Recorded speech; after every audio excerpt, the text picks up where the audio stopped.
I'm calling the meeting to order. Welcome to our November 12th Municipality of Tweed Council meeting. We always begin our meetings with our land acknowledgement. The Municipality of Tweed recognizes that our work takes place on traditional Indigenous territories, including the Huron-Wendat, Anishinaabe, and the Haudenosaunee peoples. We recognize and respect the history, languages, and cultures of the First Nations, Métis, Inuit, and all Indigenous peoples whose presence continues to enrich our communities. Miigwech. Please join us now in singing about Canada.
Could I have a mover and a seconder for the approval of the regular meeting agenda for today's meeting, please? Thank you, Councillor Valiquette. Thank you, Councillor Palmetier. Be it resolved that the agenda for the November 12th, 2024 regular council meeting be approved as presented. All in favor? Thank you. Are there any disclosures of pecuniary interest? Seeing none. Could I have a mover and a seconder for the adoptions of two sets of minutes, the October 29th, 2024 capital budget meeting and the October 22nd, 2024 regular council meeting? Mover and a seconder, please. Thank you, Councillor Palmetier. Thank you, Deputy Mayor Demarche. Any comments on said minutes? Seeing none. All in favor? No, there will be a closed meeting. The council will hold a closed meeting during the regular council meeting pursuant to section 2392 of the Municipal Act 2001 SO 2001 C25 as amended to discuss information supplied in confidence to the municipality by a third party. Mayor's remarks. But first of all, I just want to mention to everyone that I have to leave my cell phone on. My father is in hospital and I have to be available if needed. Okay, before I start, I just want to read a lovely thank you letter, that note that we received from the Tweed and Area Historical Society. We would like to give a big thank you to the municipal workers for doing the lawn maintenance of the Heritage Center all summer. It was a big help and very much appreciated. Tweed, cheers, the Tweed and Area Historical Society. So thank you very much, team.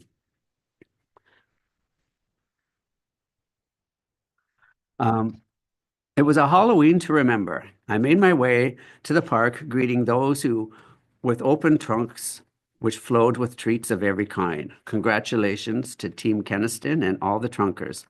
Dentists are forever grateful. I also want to thank Cindy Chow and our fire department for representing the municipality and Hawkins Cheesies, who provided us with 700 bags. Tweed and Company Theatre has just announced their 2025 season with 4 major productions in the wings. This year, Tweed & Co. will be staging Alice in Wonderland, Jersey Boys, The Rocky Horror Show, and Hook.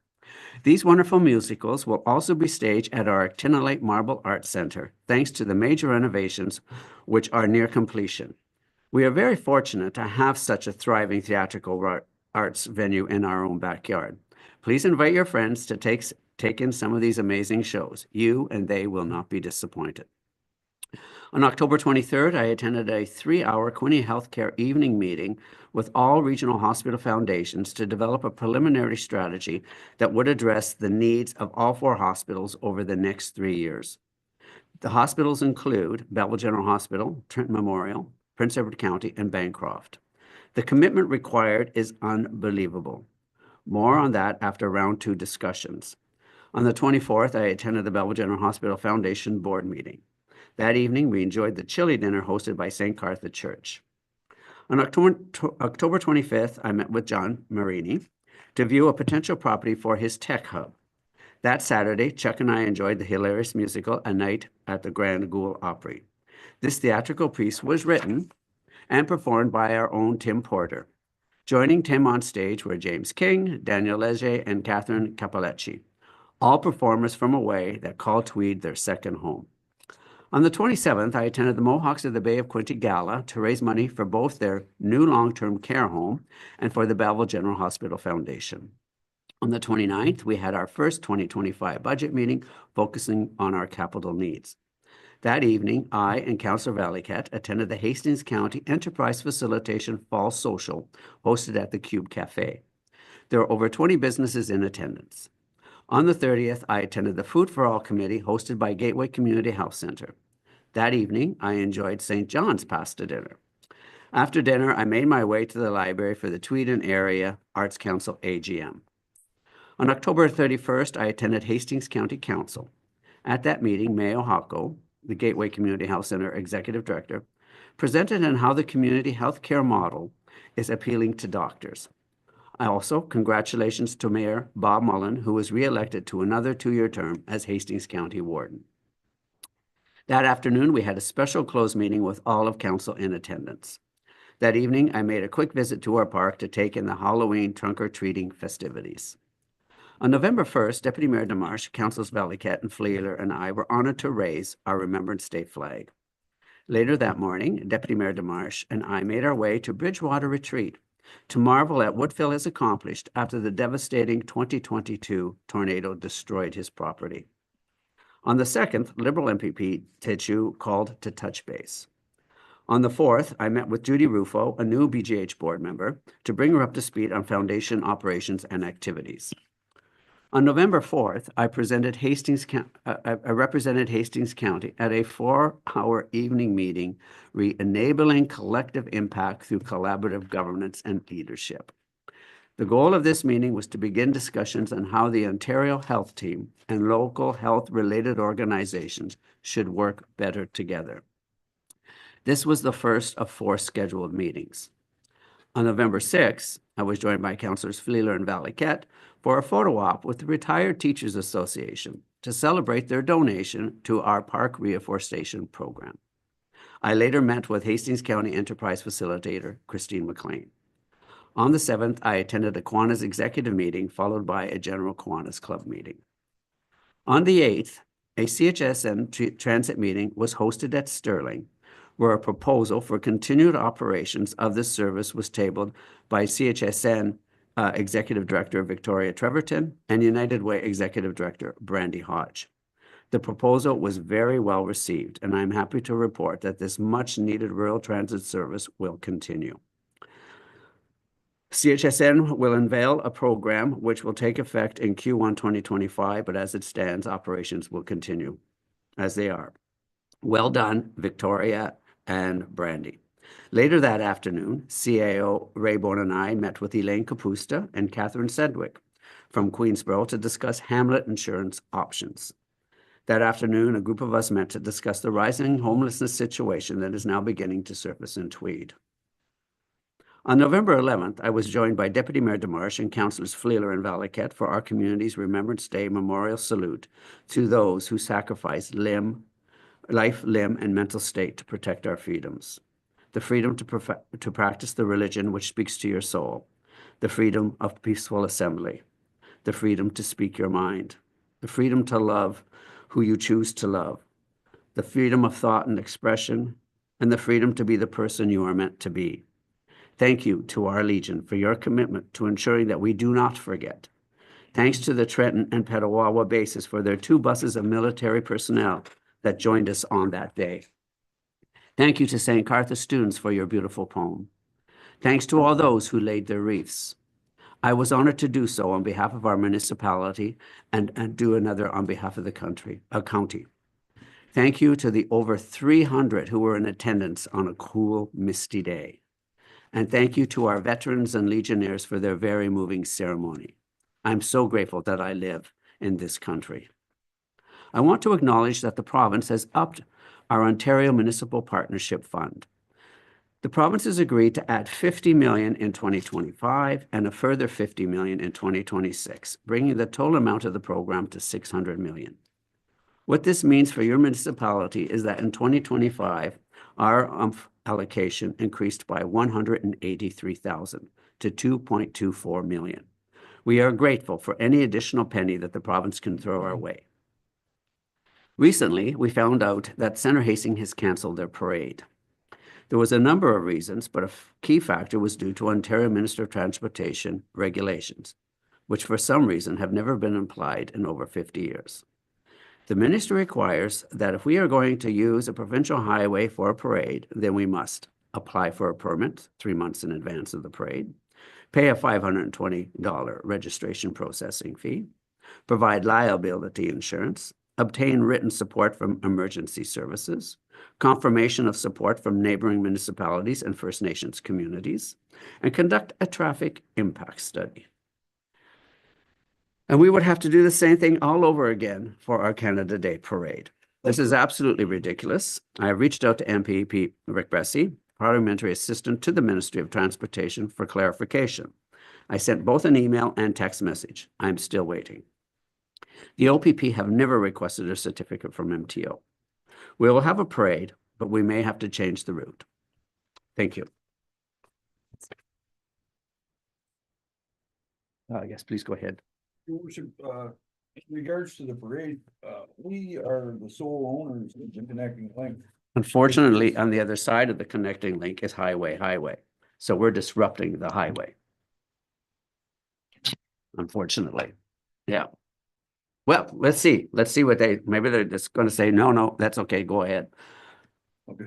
Okay, but a decision is going to have to be made soon because, you know, the planning, the Santa Claus parade is in planning stages and people have already been approached and stuff. There will be a parade, Yeah. but we may have to change the route. But I mean, it's ridiculous because we always like to do it down our main street because that's where all our stores are and it's a great way to bring everybody together. We'll see.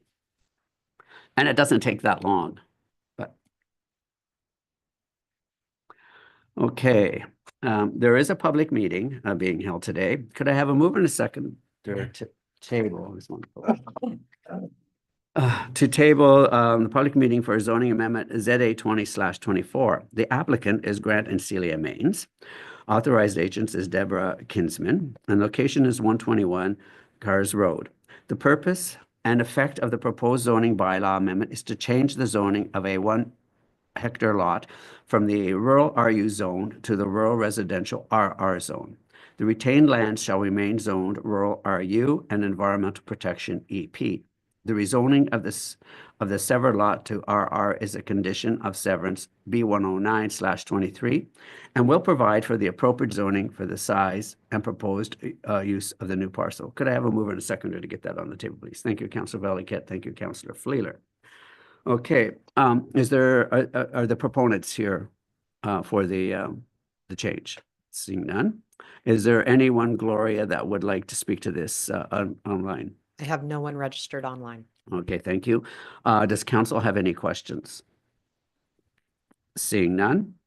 Be it resolved that council authorize the staff to bring forward amending bylaw at the next regular council meeting. All in favor? Thank you. Okay. Now we move on to delegations.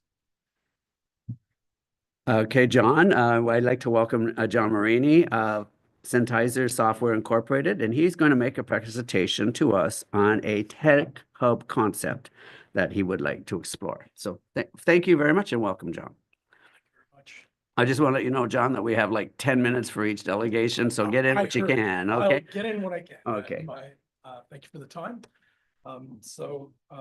Contact details are here. So really quickly, going to tell you a little bit about myself and why I'm here. John's mic's on, by the way, is it? Okay. Yes. And going to tell you how this idea came to be. Going to tell you a little bit about the hub, what it is, some of the benefits, 2 important things for the businesses around here and for the community, which is really important to me. I'll tell you about the progress to date, what we've done, tell you why I'm here today and what I'm asking for, and obviously some next steps. So next page, yes. So really quickly about me, I've been in software engineering for over 25 years. I spent most of my time the IBM laboratories in software development and consulting, work with North America's largest companies and startups as well. I'm got a background in my subject matter expertise is in obviously software engineering, cloud computing, IoT, RFID, and digital transformations. And two really important things. I'm a board member of the library here in Tweed, and also, and most importantly, I'm proud Tweed resident. Next page. So this idea came to be during the pandemic and just after the pandemic, where a lot of people were starting to work remotely, including myself. It's like, well, not in the office, looking for a place to work, and really couldn't find a place here in Tweed outside of the home to obviously get some work done. So I got inspired by the tagline of Desire to Inspire by the mayor, and next page, just wanted to went through the priorities, obviously in the inaugural address, and this idea really touches on a number of them, as you'll see. And I'll really quickly go through each of these throughout the presentation. But if there are any questions, happy to address them later on as well, after the 10 minutes outside of this session. Next page. So really, the only reading I'll do is just the first bullet here because it captures what we're looking to do here. A collaborative technology space focused on driving innovation, boosting productivity, with an opportunity to generate revenue for its members and surrounding community. Really, what that really means is looking to create a co-working space here in Tweed. I think there's many benefits to it. One of the things to be looking to do is locate it on the main street, on Victoria Street North. Reason being, two big things is number one, the telcos typically will have the infrastructure to supply very high-speed internet there.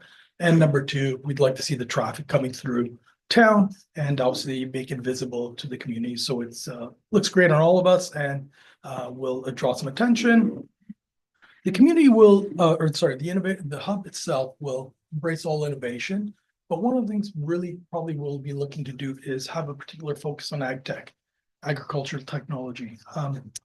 Reason for this is I've been speaking to a number of people and they've said there's nothing like this around. And I think there's many benefits for us as a community to have this. It'll draw attention to us for a number of reasons. And I think it is something that will set us, make us unique. And that said, I call it Tweed Tech Hub, but it's open to businesses of all kinds. I don't want to, have no one join because our tech company, absolutely not. Marketing firms, any firm here in Tweed, it's open for them to join as well. I call it space brimming with opportunity.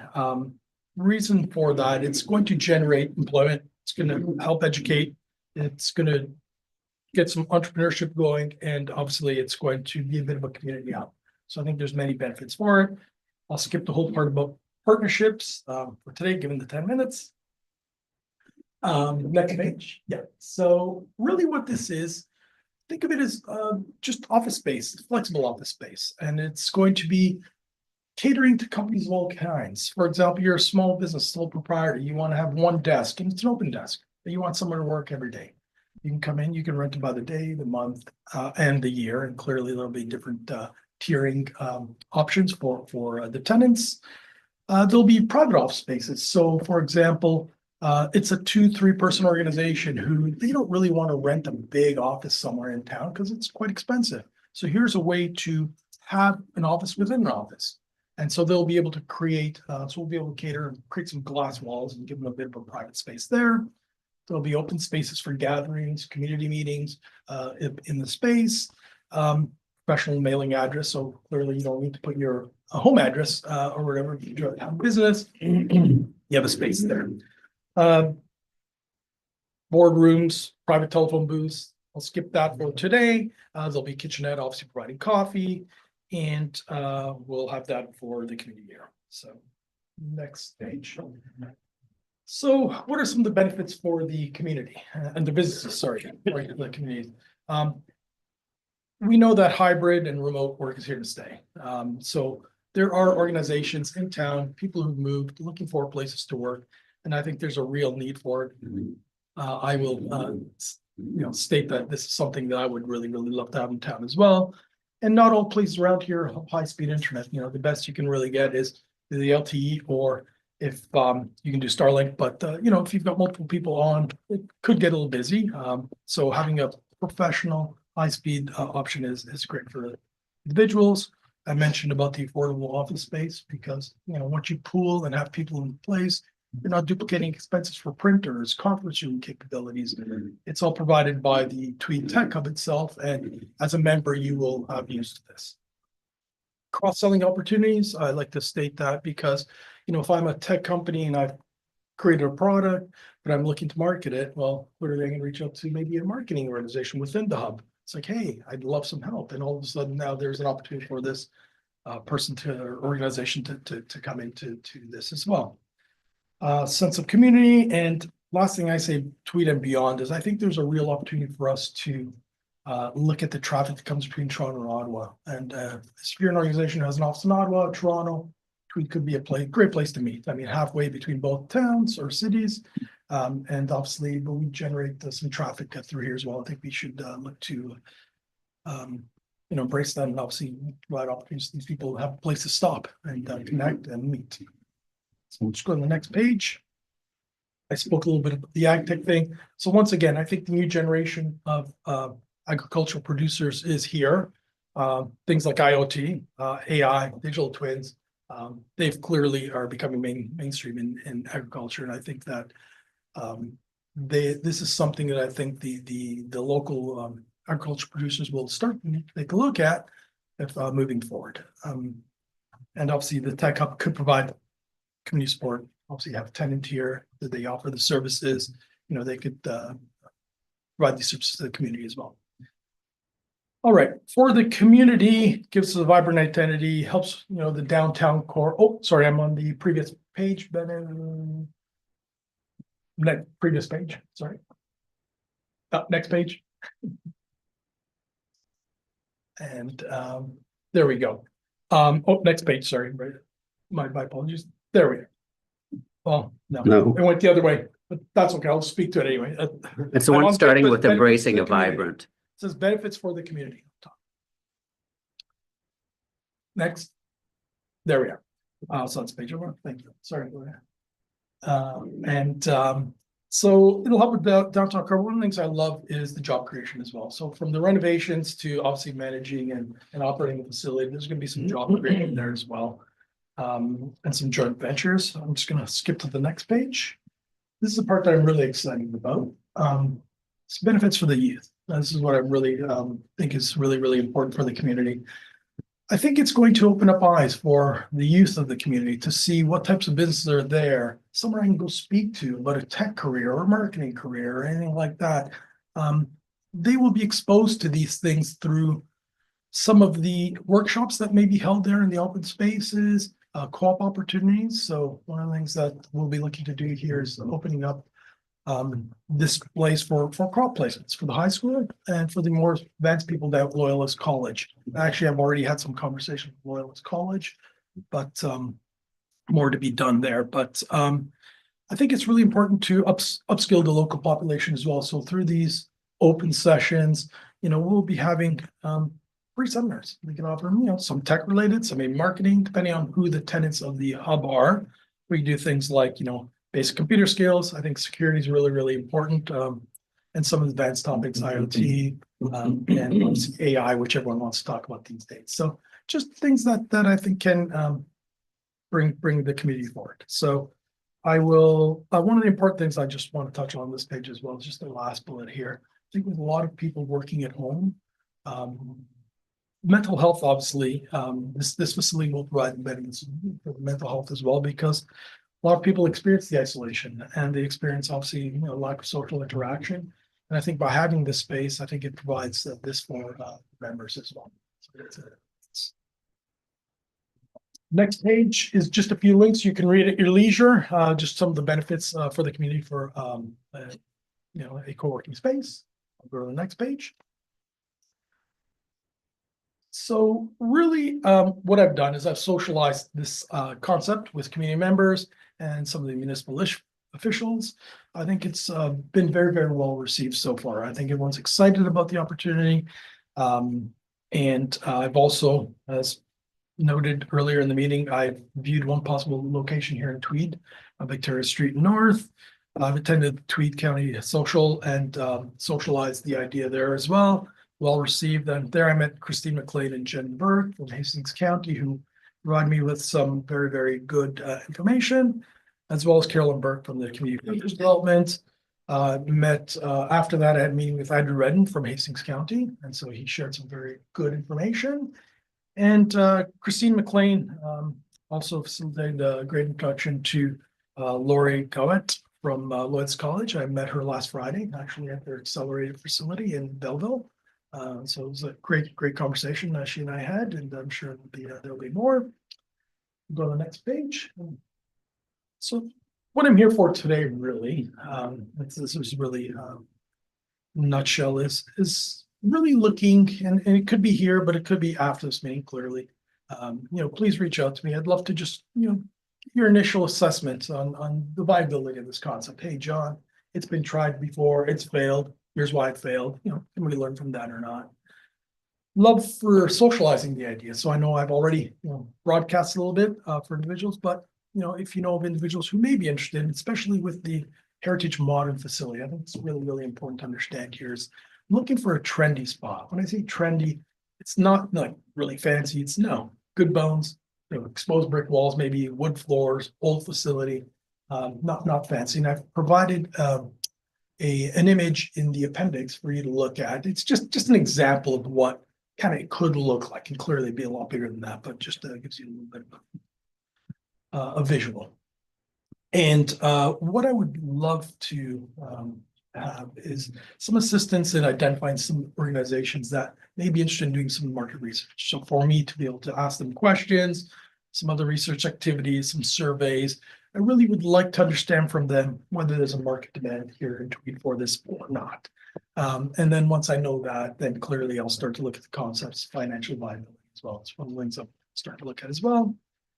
Support and understanding or identifying available grants. And I know people have mentioned this before. I'm speaking to Hastings County as well and others, but if there's any municipal grants, other things I should be aware of, point me in the right direction. Clearly would love that. And when the grant writing process comes, I'd love to have some data and other things that possibly some assistance with the application process as well. So love to receive that. And then once again, assistance approach to level with college school boards. I think it's really important to embrace this as we look at youth, as I mentioned earlier, some of the benefits. I think it would be important to see if they have any other ideas, how they can use a space, how we can use a space, and with them for learning activities and embracing that a bit as well. And last slide is really just once I get all this information, I'm going to be doing my market research. I already started a little bit of that. We were finding my business model canvas, looking at financials and facilities and costs and the staffing requirements, and really then exploring from what I learned a bit more, some of the government grants available. And then once I have all this, assess the financial viability of all, based on all the research and the requirements that brought forward. And then clearly, if viable, I'm going to move this forward. Next slide, which is my wonderful an image of what a ag tech kind of hub could be. As well. The board there with obviously generated by ChatGPT, I must say, just this image, which is kind of cool. So anyhow, and then just the appendix there. Just a little bit of what it can look like. As you can see here, it's not a fancy thing. It's just walls, good floors. It's going to have great electrical. I want it to be bright. And even office doors will be, for the most part, closed in, or glass, sorry, so that light can continue to come through and not be a dark space. Hope I didn't go over too much, but thank you. Well, I wasn't keeping track, so it's okay. Okay, well, thank Okay. you. Sorry. I'm happy to answer any questions after the session. If anyone wants to reach out, my contact information is in that first chart. And thank you for your time. And, Does anybody have any questions for John? John, I want to say thank you. I've got, I can introduce you to the principals at our schools here, okay? Thank you. And then Mark Kirkpatrick, the president of Loyalist College too, if you if you want to pursue that.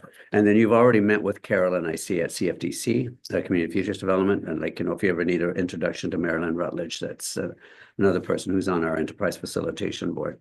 That's another thing that you might want to come to, as reaching out to Christine McLean and being a speaker at our Enterprise Facilitation Committee, because people might have other ideas about things that they could help you with, or send you in different directions to get some more additional information and stuff. What I really like about this proposal is it's sort of like something that I was thinking of in 2014, Spark. And so I'm glad that there's someone taking the lead on this, and I wish you much luck. We're here if you need us. And you likely will as you go down this road, but I'm glad that you're developing a strategy here and a plan, and we look forward to an update. Thank you very much. Thank you. Appreciate Yes, it. please go ahead. Sorry. I just wonder if there would be a value in connecting with a couple of universities, like Ottawa and Toronto. We're in between. So, I mean, we could reach out to those people as well. Absolutely. Yeah. So it's, I already have, actually, so, so just by way of what you, I didn't speak about, just I'll take a minute to introduce that. So when I was at IBM, I actually opened up an office for them in a co-working space at the DMZ, at TMU. So now it used to be Ryerson University, but TMU. So we opened up a brand new space within a startup community. So we used to bring clients in there, much similar kind of fashion as here. It was just, we didn't run the place they did. But actually I've already reached out to them, because what I'd like to do is form some of the partnerships. So I had in one of the charts, I did say that I want to have some partnerships. So would love to possibly have some, working relationships with some of these facilities, so that it offers maybe we could use their facility in Toronto, or they could use ours when here in Tweed, or, if we can look some partnerships there, we can leverage some of the speakers, we can leverage some of the organizations coming and chat. So for example, if there's some expert in one of the communities now, the University of Ottawa, who is great into AI, maybe we have them in for a chat.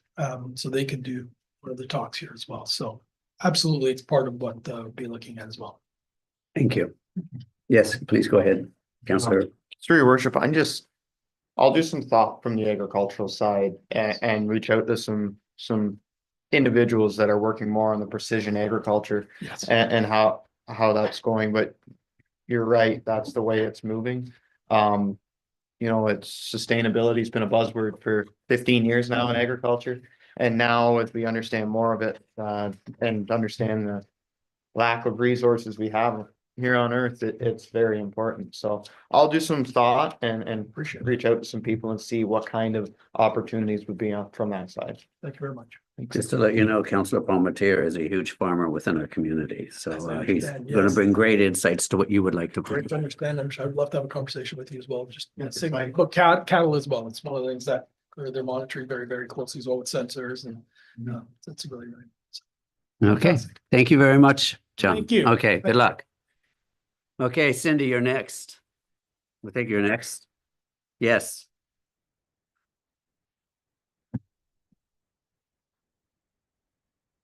Are you ready? Oh, we can have somebody go before you if you need a moment to.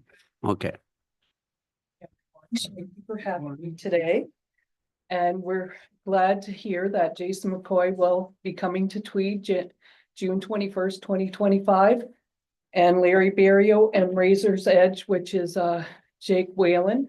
He grew up in Stokoe, and anyway, his band is going to be opening for them. And it's going to be an ATV ride and a concert and a dinner, which the Kiwanis has agreed to serve the dinner for us. It'll be roast beef and pork on a bun, potato macaroni salad. We expect at least 1,000 people.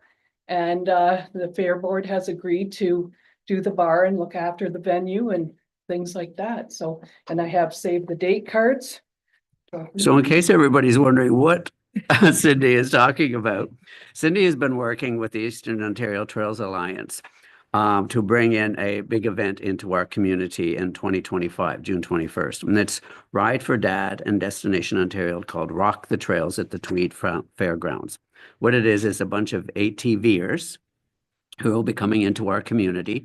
And they do this, I guess they do this every year somewhere else or every other year? This is the first time ever. We've First. been working for years to try and Thank you.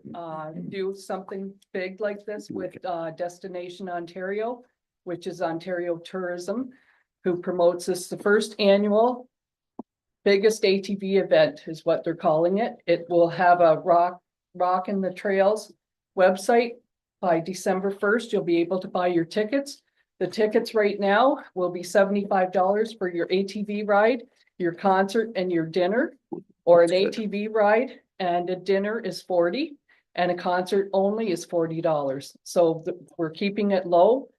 The province is sponsoring High to help us for the first time have a large event, largest in Ontario, and we're aiming for largest in Canada next year because it's going to be annual. So again, it took us a few years, but anyway, they're having it in Tweed, Ontario, which I'm pretty happy with. We have the trails, best trails in Ontario, if not Canada, we're told. And we are the best practice in Ontario.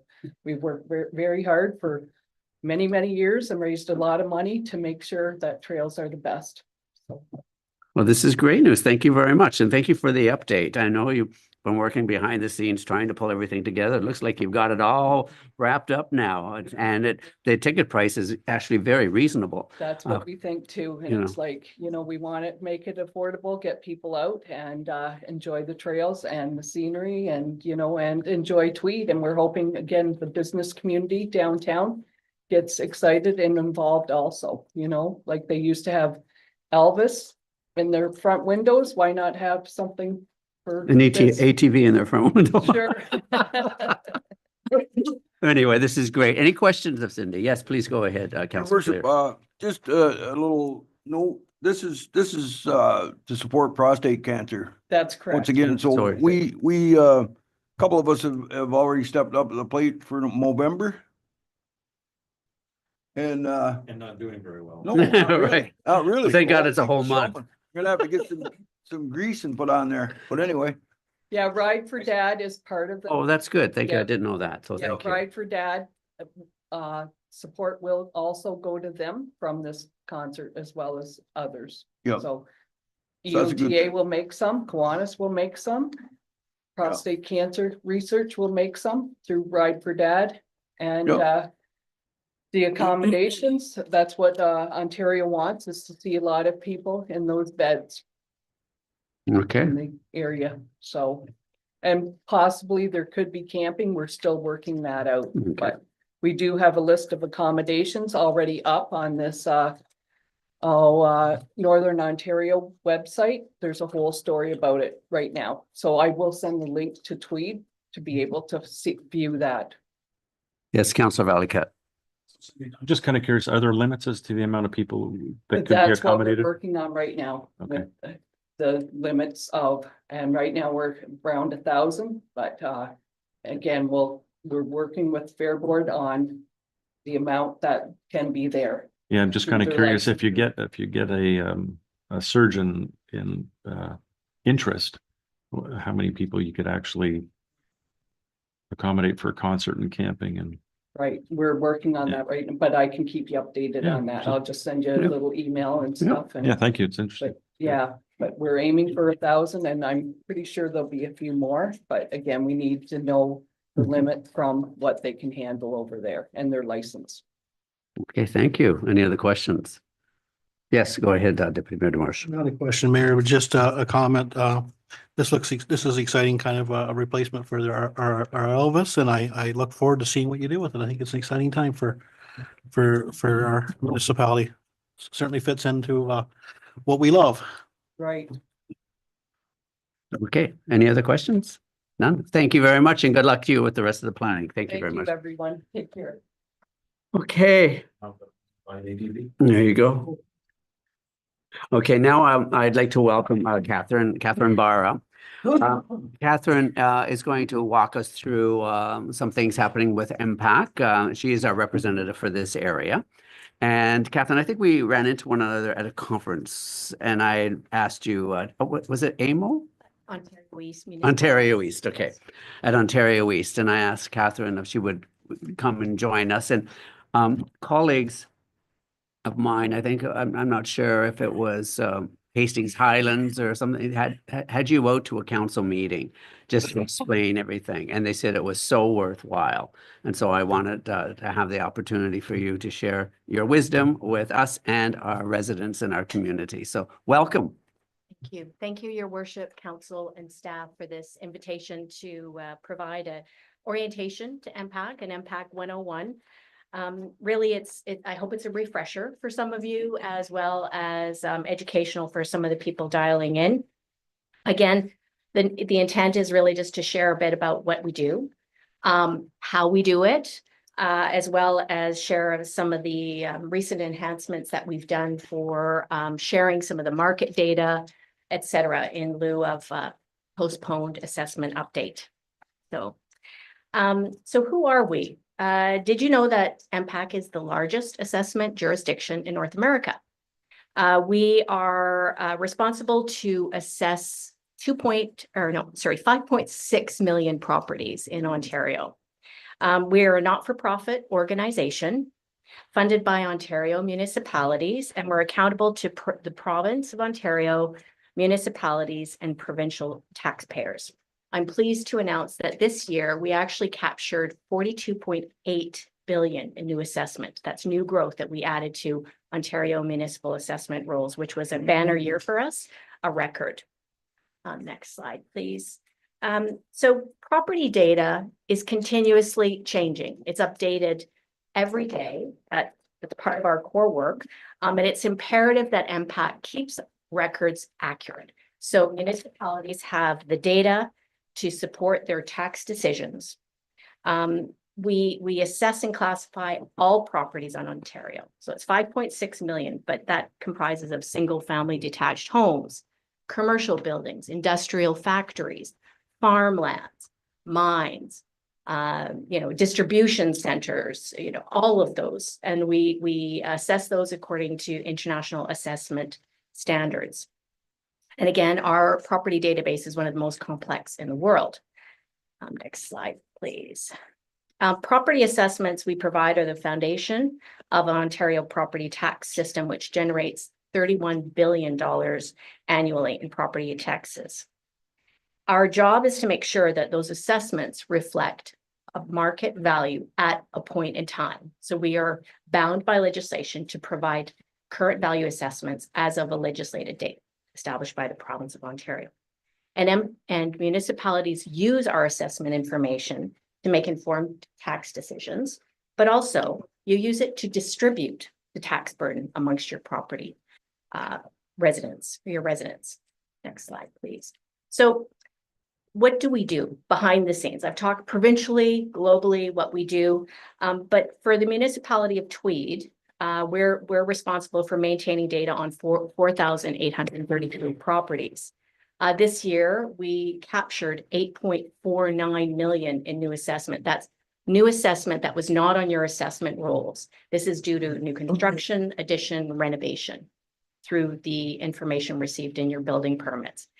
But do you know, we also process all sales transactions, so ownership changes. We look after land parcelization. So any land consent planning applications, MPAC gets the information. We parcel out the information, provide the apportioned value and the information to your finance staff to administer taxes accordingly. Building permits. We receive all your building permits and we do forecasts on what we can capture within the year, as well as visiting those properties, et cetera. So we closed 160 building permits within your municipality. We also provide information on any tax applications. So if a municipality wants to provide any tax relief, we'll provide the values or the information for council to make those decisions on tax relief. We also have a statutory requirement to respond to requests for reconsiderations. So when a property owner may disagree with MPAC's assessed value, we will review it. And inquiries, we were responsible for responding to all inquiries, and we track those. We track municipal inquiries through our municipal platform, but we also track any inquiries we get from property owners, emails, or through our chat at the customer contact center, and engagements. Again, this is part of the work that we do. I provide orientations, presentations. I meet one-on-one with municipalities to apprise them of assessment changes, legislative changes, assessment at risk and growth forecasts. And again, that's very important to us. And keeping your property data up to date is imperative. And I've just included just a quick shot of property assessment notice that will soon be hitting the streets to your municipal residents. We have 629 property assessment notices that will be mailed ahead of the 2025 roll return. And these property assessment notices are for any changes, could be ownership changes, changes to valuation or classification, or for newly severed properties or school support or mailing address, to name a few. So the next slide is really related to growth. As I mentioned, we provide forecasts. It's part of our service level agreement commitment. These are commitments on certain services and key performance levels that we are bound to maintain. And we provide quarterly forecasts of available new assessment. And again, new assessment, new taxable revenue that we believe we can capture within the year. And this is just a screenshot of our dashboard. This year we captured 8.49 million. I'm pleased that we're actually right on target, just a little bit over our forecast at 100%. And that in relation to last year, we captured 6.28 million. So we're 2 million over last year, and 99% of that was residential. And another metric that we look at is how soon can we capture that growth? We're always aiming to capture it within 1 year of occupancy. So again, accurate building permit data, information such as municipal final, municipal occupancy are critical data points for us. So property assessment in Ontario. I'm sure you're all aware that the province-wide assessment update that was scheduled to occur in 2020 was postponed by the province due to COVID pandemic. So as it stands, we are still basing our valuations based on January 1st, 2016. That is the evaluation date and will continue until the province announces the next reassessment update. And in 2023, the province announced that they are going to be conducting a full-scale review of the property assessment and taxation system. So this is a large-scale review. They have committed to postponing or again, canceling the provincial reassessment until this review is concluded.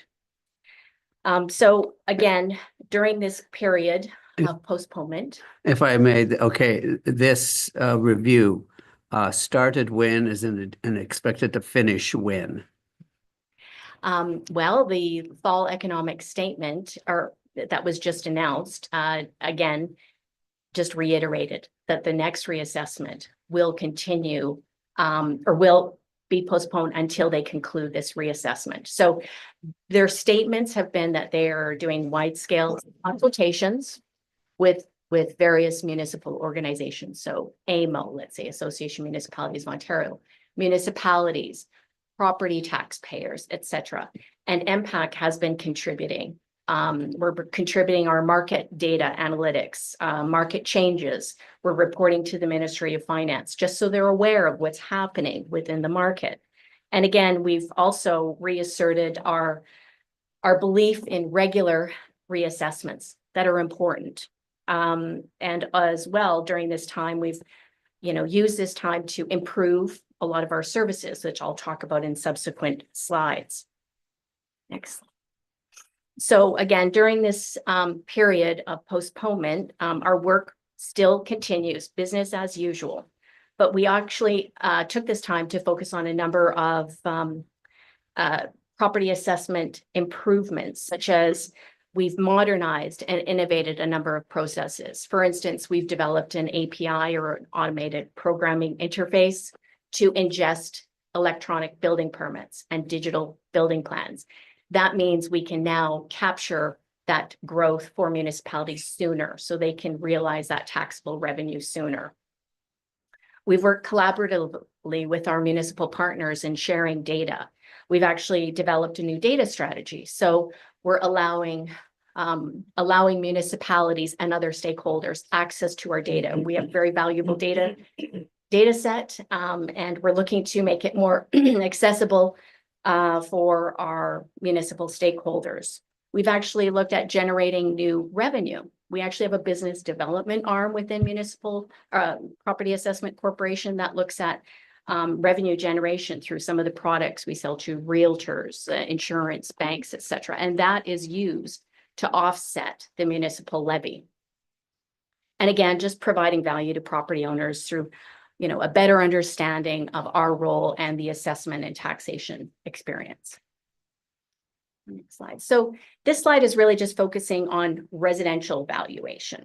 And I wanted to highlight it here just for members of the audience, as well as yourselves, that these 5 factors, age of the building, exterior square footage, location of the property, your lot size, and the quality of construction, that comprises 85% of residential values.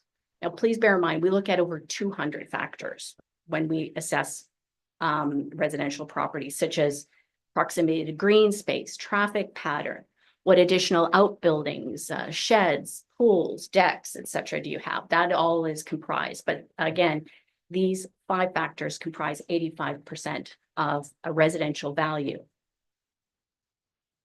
Now, MPAC regularly collects and updates detailed information for every property to ensure that similar properties are valued consistently in the same market area. And some of the data points that we look at are, again, sales transactions, requests for reconsiderations, land severances, ARB appeals. We do digital imagery, on-site inspections, questionnaires, et cetera, as well as third-party data from CMHC or Farm Credit Canada. And all of those data points are used by us to inform our opinion of value. So let's just take a look at property value and taxes and the relationship therein. That's important for people to understand. And the key point is there are 4 key players, okay? The Ontario government, they established the province assessment and taxation laws. They determine the education tax rate. They determine the legislative valuation date, as well as the legislation that MPAC must follow to do our work. We, MPAC, are responsible for property assessments and classifications in accordance with legislation established by the province. Municipalities, you establish your budgetary requirements to deliver your services. You also set the tax rates and you collect the taxes to deliver those services. And property owners are another key player because, yes, they pay the taxes for the services that they benefit from, but they also play a role by their buying and selling of property. So they set the market value as well. So I just wanted to lay that as the foundation because sometimes there's a misconception of MPAC and taxes. That we set taxes. No, we don't, right? We do have a video, and I believe you've all perhaps seen the video. Gloria has mentioned it's been displayed at some council meetings. I just wanted to point it out for the audience as well. It's literally 2 minutes, 40 seconds. It's one of a number of educational videos that we have, but we're talking about the relationship of assessment and taxation. So I really just want to encourage municipalities and audience members to take a look at it. So in essence, the most important thing to understand is that assessments distribute taxes. Assessments do not determine the taxes paid. They distribute. Decisions about how much tax to collect are made by local governments.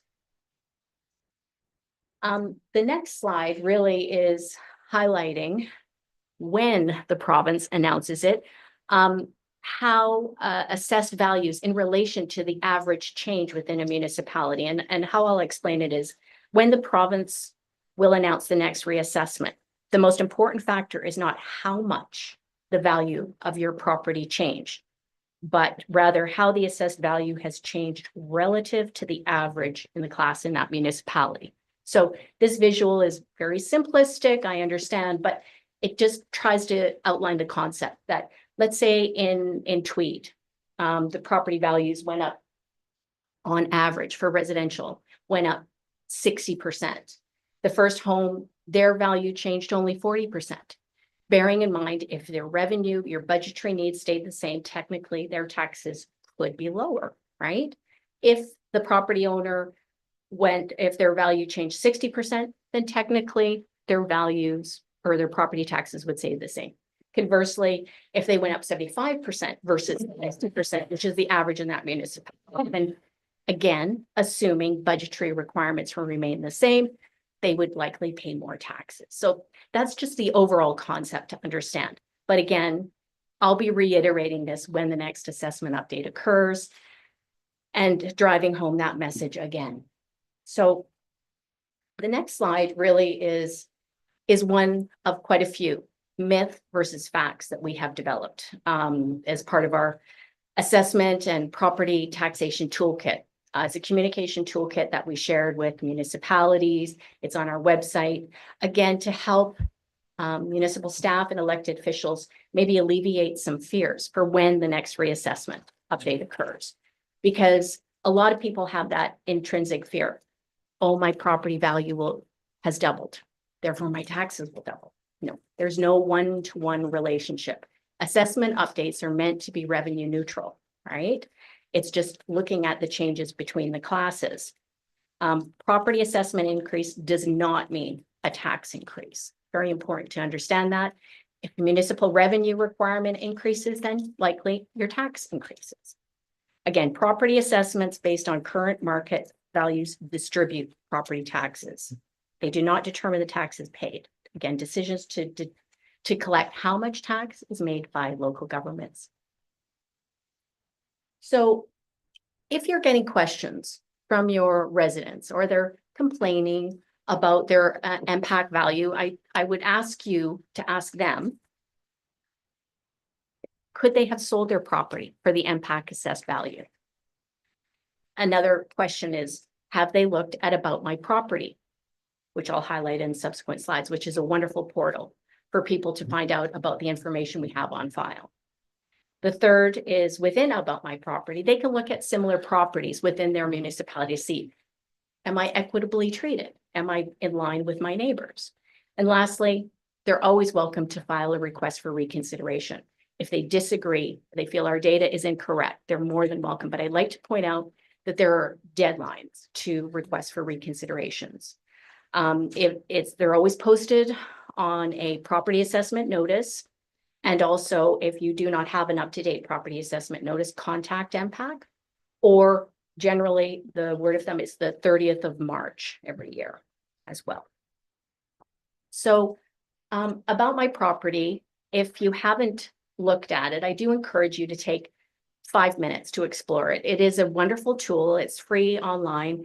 Again, it's built for property owners to learn how we assess properties. There's the educational videos I've mentioned.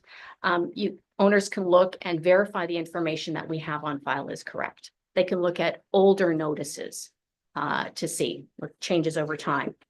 They can compare their property up to 100 similar properties within their municipality. So again, it's another look at, is it equitable? Is it fair? And if they disagree with their assessed value or the classification, they can file a request for reconsideration through About My Property. So it's a digital process. It's encouraged because it's quick. They can track the progress of it. They can also add digital pictures. They can pick some of those 100 comparable properties, again, to support their case that the current value assessment is incorrect. So I highly encourage it. Yes. Comparable properties based on value? No, they can look at any comparable properties up to 100. They just have a limit of 100. So I'm just curious what the criteria is that they're being compared on. Oh, well, no, they can look at any property. They can look at their neighbors. They can look through map. They can look through using addresses, property types, square footage. There's a number of filter criteria that they can look at. Okay, thank you. So you're welcome. And I'd be happy to do a demonstration for you offline if needed. The next slide is, and I'm hoping you can see it. It really is an enhancement that we've developed. Okay. Because we have been frozen, we have been unable to do an assessment update. but we want to share what the market is doing. So this Property Pulse dashboard is giving real-time market values on residential properties that are occurring. And so when you log in, you can go to the Property Pulse dashboard and you can call up your municipality and you can look at detached, semi-detached, townhouse, condos. And you can look at what the median sales price and what they're going for currently. You can also compare 5 municipalities as well. So you can get a selection, you know. I just highlighted here for demonstration purposes, Tweed, Madoc, Centre Hastings, and Tyendinaga. But again, you can look up 5. And again, you can look at the sales, the number of sales. Again, it's real-time market data. The data that we have there is up to Q2 2024. So again, it's just another, you know, finger on the pulse of what's happening within the market. I think we all know anecdotally, but this is really just giving the actual market data analytics for residential market changes.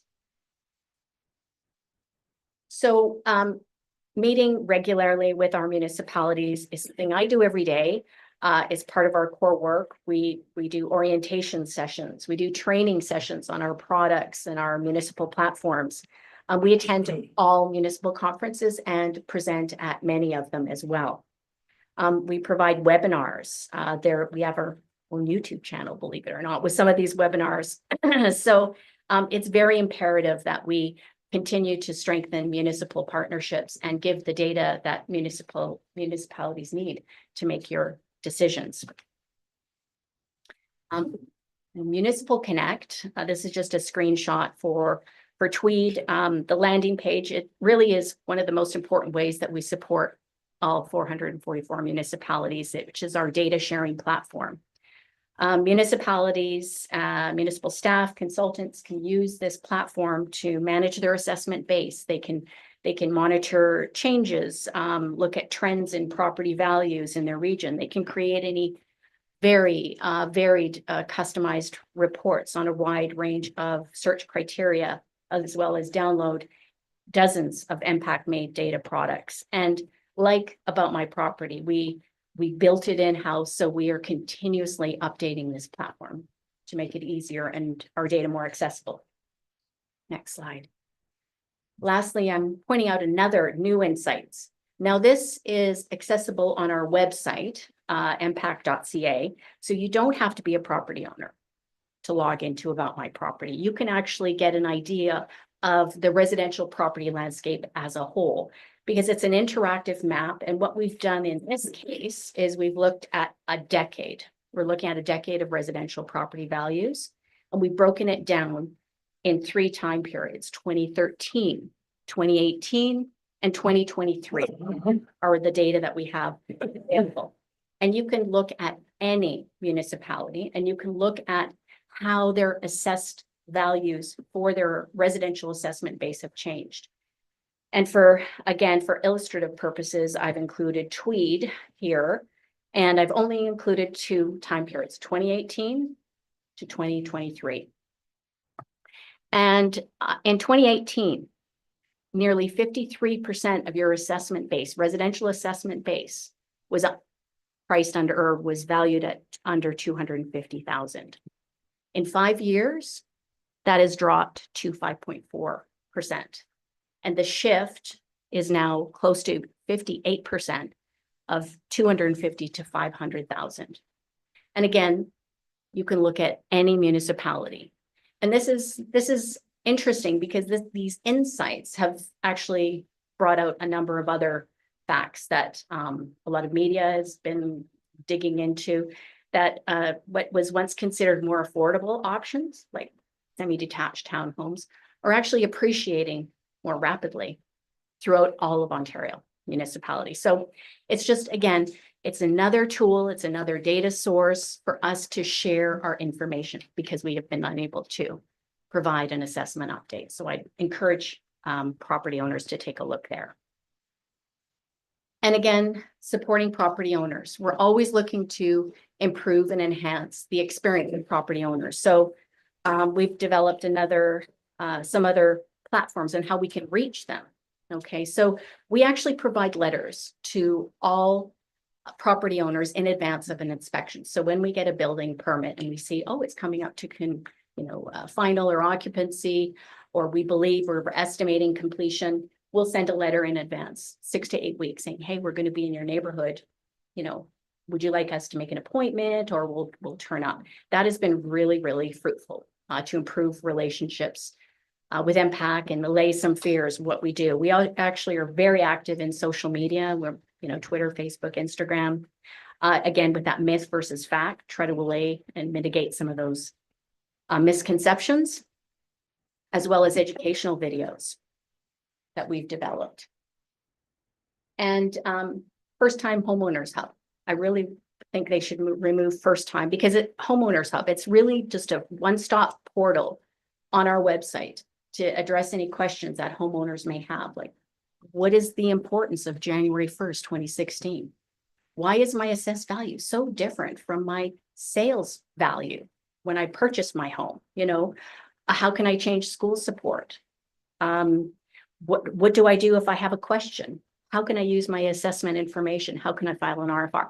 All of that information is in one-stop shop, FAQs, key messages, and I do encourage municipalities to leverage that information, or encourage your staff to have a look so they can maybe field questions from your municipal residents.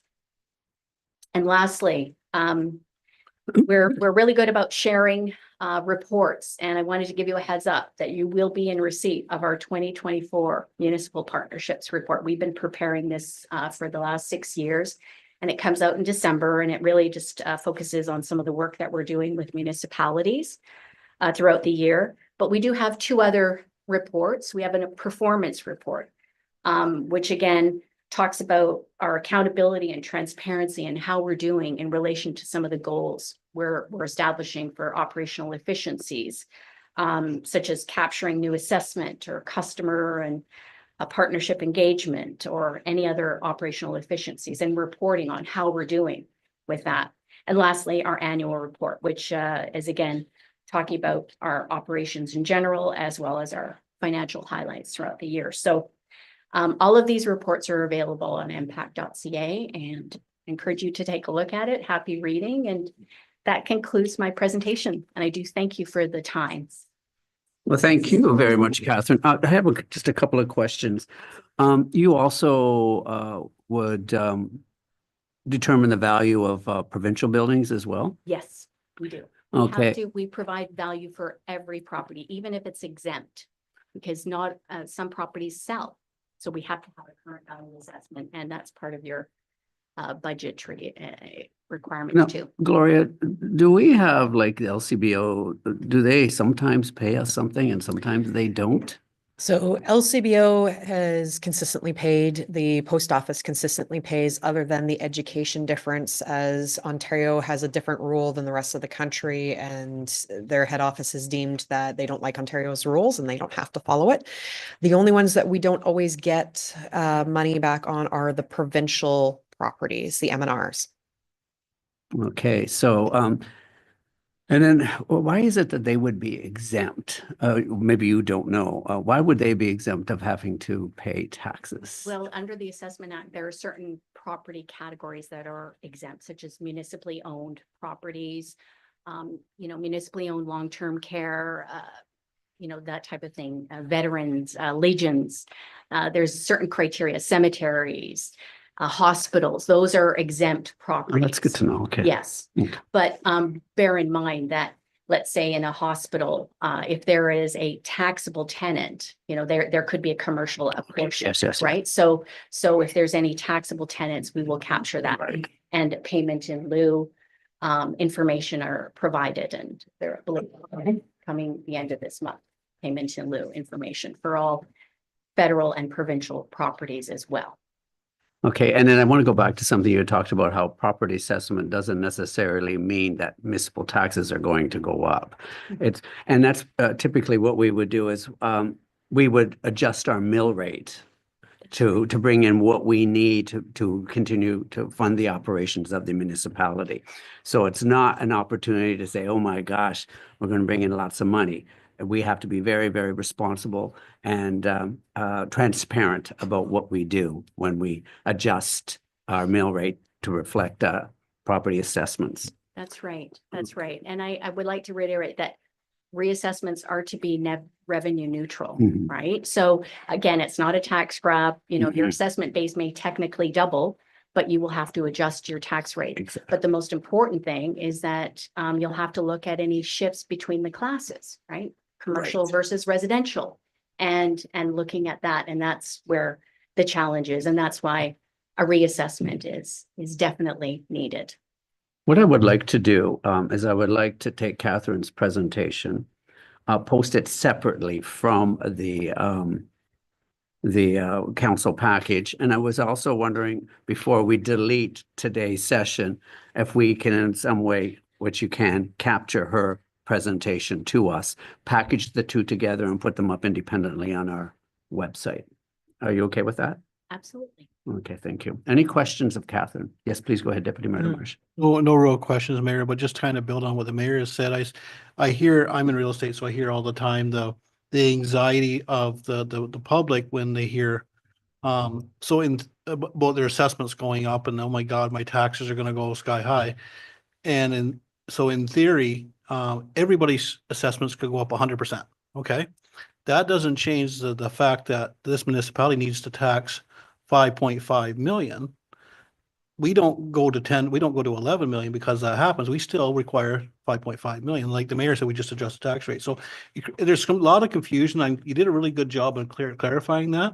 And, but that's something I deal with almost every day because people are scared of what's coming next, right? So, like the mayor said, I'm glad he mentioned that because that's a big, that's causing a lot of anxiety right now, especially when municipalities like ours and others are being stretched. Absolutely. Well, Absolutely. And I think,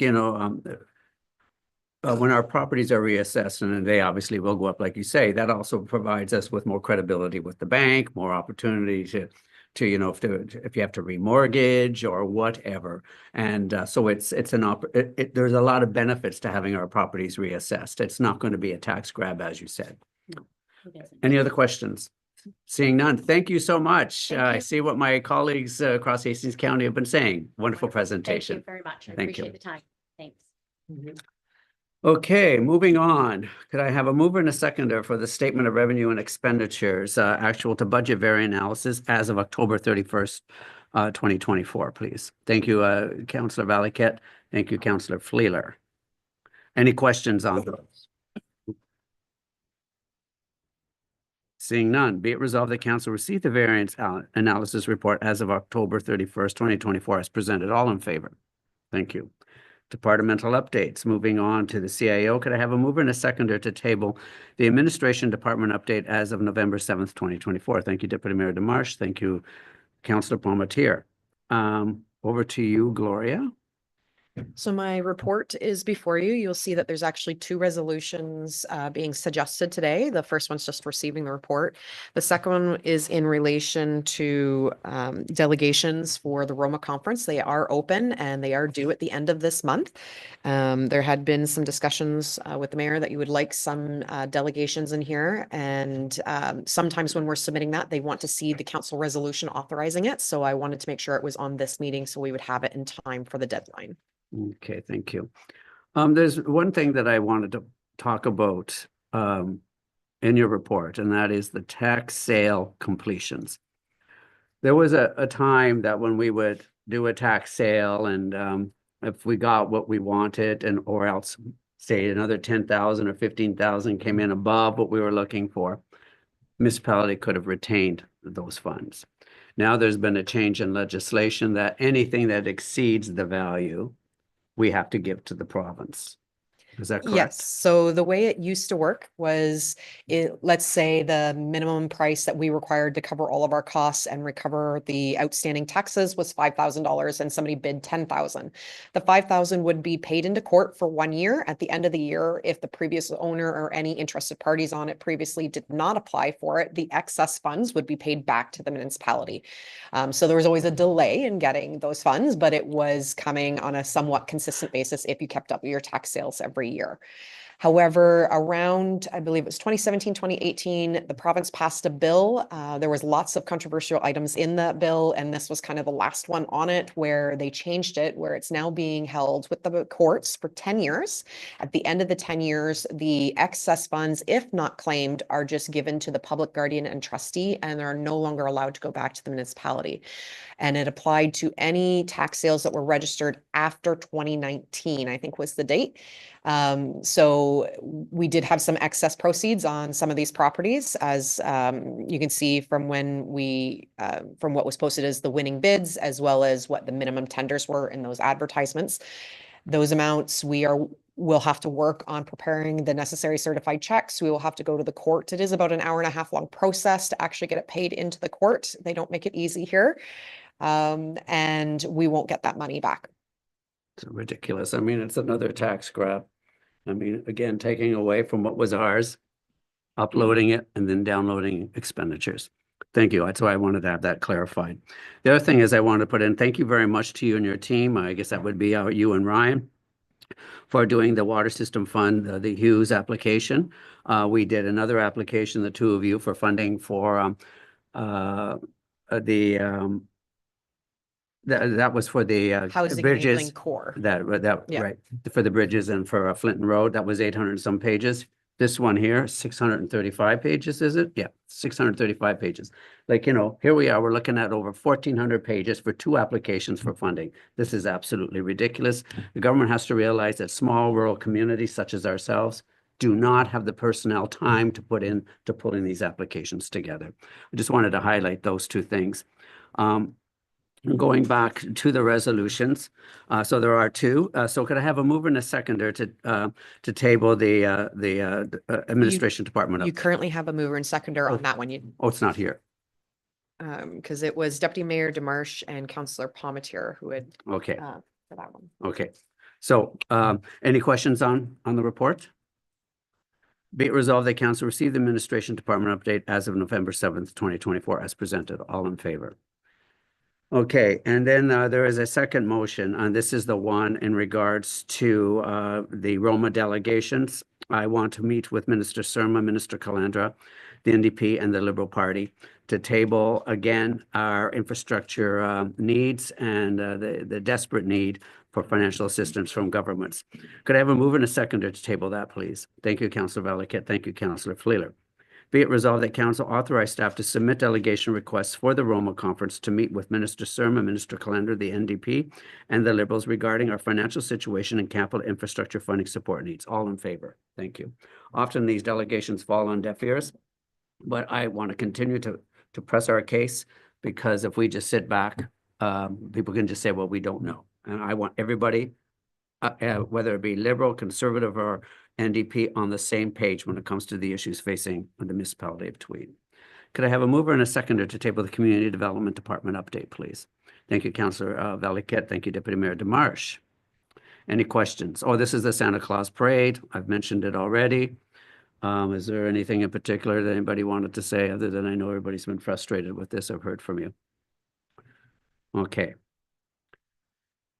Be it resolved that council receive the Santa Claus Parade 2024 report as presented, and further that council, I'm going to, do we have to choose an option right now? Or should we just do the one on the side So street? you could choose that we proceed as expected, unless we cannot obtain the necessary approvals, in which case council then authorize staff to arrange alternating the parade route, I believe is what the feel of council probably is there, as opposed to canceling it. Yeah, I think we could go with we're not going to cancel the Santa Claus Parade, so that option is out. So I think if we cannot proceed with the regular route that we normally do, then reroute the parade on, and I think someone had mentioned starting at Moira Place. Okay, and then that way the residents can all see it. It's a great way to get it all set up. Come down and follow the route as identified here. Are we okay with that? Okay, now I did, like I mentioned, not only did I email, I texted Rick. So, and he is the parliamentary assistant for the Minister of Transportation. So hopefully he'll get back to me shortly. Oh, I'm not going to be here. Mhm. You want me? I will have you follow up with him, okay? I will send you my text. Okay. Okay. Okay, so are we okay with that? Okay. So be it resolved, the council receive this. Oh, could I, is it not showing the movers and seconders today for some reason? Oh, it's not on mine. Counselor, with that, me. Well, I'm just blank here. Oh. Okay, I don't know why. That's all details. Yeah, it's right there. This is empty. Oh, there's a. Okay, well, okay, I don't know why. All right, so be it resolved, the council receive the Santa Claus Parade 2024 report as presented, and further the council pursue current the traditional parade route. And if that is not if that is not acceptable, then we'll pursue the route that is identified within this report, starting at Moira Place as the starting point. And furthermore, that Deputy Mayor Demarche will follow up with MPP Brise to get a response to this. Thank you. All in favor? Public Works Manager, could I have a mover and a seconder to table the draft boundary road agreement between Tweed and Center Hastings? Your Worship, Yes. I don't believe I have pecuniary interest, but perception, I believe I'll step away Sure. from this issue, or I'll declare a pecuniary interest, I guess. I can't find how, but like our farm is located at the dead end on Center Hastings side Okay. of Countryman. Okay, well, then you'll have to file that. Lori will set you up with that, but yes, by all means, if you want to recuse yourself. And please, yes, Catherine, we won't make you suffer through the rest of our meeting.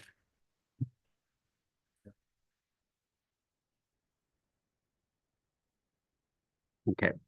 So basically, we've had a standing arrangement, and I think Senator Hastings would like us to formalize it. That's basically what this is about. Are there any questions on the agreement? Arrangement? No. Be it resolved that okay, move in a seconder, please.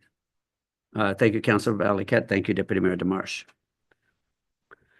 Be it resolved that council accept the draft boundary road agreement between the municipality of Tweed and municipality of Center Hastings, and further that council directs staff to bring forward a bylaw at a future council meeting to enact the said boundary road agreement. All in favor? Thank you. Now that we have that with Center Hastings, we have similar things going on with Tydenaga and Stone Mills and Addington Highlands. Are we going to do agreements with them too? Through his worship, yeah, we should start looking at something like that. I know we have one for Tudor and Cashel up on West McCoon Lake. Stone Mills we do as well. Yeah, we can start looking at them for Tydenaga and Addington Highlands as well. Okay, thank you. Okay, thank you. We did all in favor on that, I take it, right? Okay. Could I have a move and a seconder to table the request to replace the disc head on Tractor Moore? I'll move in a seconder, please. Move in a seconder. Thank you, Councillor Valiquette. Thank you, Deputy Mayor Demarche. Over to you, Ryan. Through his worship, yeah, like my report says, last month, one of our operators was going along, seen some hairline cracks in the mower.